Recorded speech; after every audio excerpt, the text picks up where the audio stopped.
Welcome to the big bench daily. मुस्लिम संगठन एक बार फिर से मोदी को लेकर सख्ते में आ गए। मोदी ने यूनिफॉर्म सिविल कोड को लेकर अपना बयान क्या दिया, मौलानाओं की फौज उनके स्टेटमेंट के खिलाफ खड़ी हो गई है। प्रधानमंत्री मोदी ने जब भोपाल में बीजेपी के 10 लाख एक्टिविस्ट्स को संबोधित करते हुए यूनिफॉर्म सिविल कोड को जल्द लागू करने की वकालत की, तभी से मुस्लिम संगठनों में अफरा तफरी मची हुई है। मोदी ने अपने भाषण में साफ कहा कि यूसीसी के नाम पर लोगों को सिर्फ भड़काया जा रहा है। पसमानदा मुस्लिम राजनीति का शिकार हो गए हैं। ऐसा नहीं हो सकता कि एक ही घर दो अलग अलग कानूनों से चले।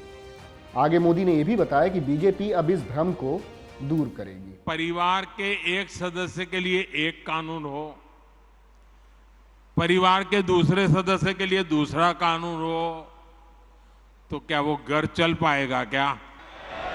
लेकिन भाजपा देश के हर नागरिक के लिए सबका साथ सबका विकास की भावना से काम कर रही है। प्रधानमंत्री के स्टेटमेंट के बाद all India Muslim personal law board ने भी एक मीटिंग फटाफट कर डाली। बेचैनी इतनी कि उनकी ये मीटिंग देर रात 3 बजे तक चली।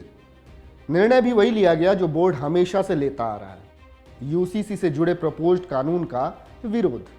बोर्ड के एक मेंबर ने जानकारी दी कि बोर्ड एक ड्राफ्ट तैयार करके लॉ कमीशन को जल्द ही भेजेगा, जिसमें शरीयत कानूनों का जिक्र होगा।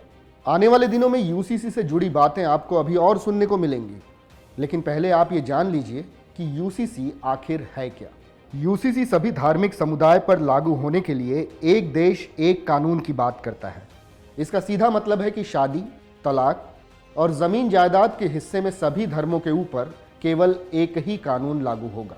ये कोई पहला मौका नहीं है जब मोदी ने यूसीसी पर कुछ बोला और लॉ बोर्ड ने उसके खिलाफ आवाज उठाई हो। यूसीसी का विरोध सबसे ज्यादा मुस्लिम ही करते हैं। उनकी यही दलील है कि संविधान के आर्टिकल 25 के तहत सभी नागरिकों को धार्मिक स्वतंत्रता का अधिकार है, इसलिए शादी ब्याह और परंपराओं से जुड़े मामलों में सभी पर समान कानून थोपना कॉन्स्टिट्यूशन के खिलाफ है।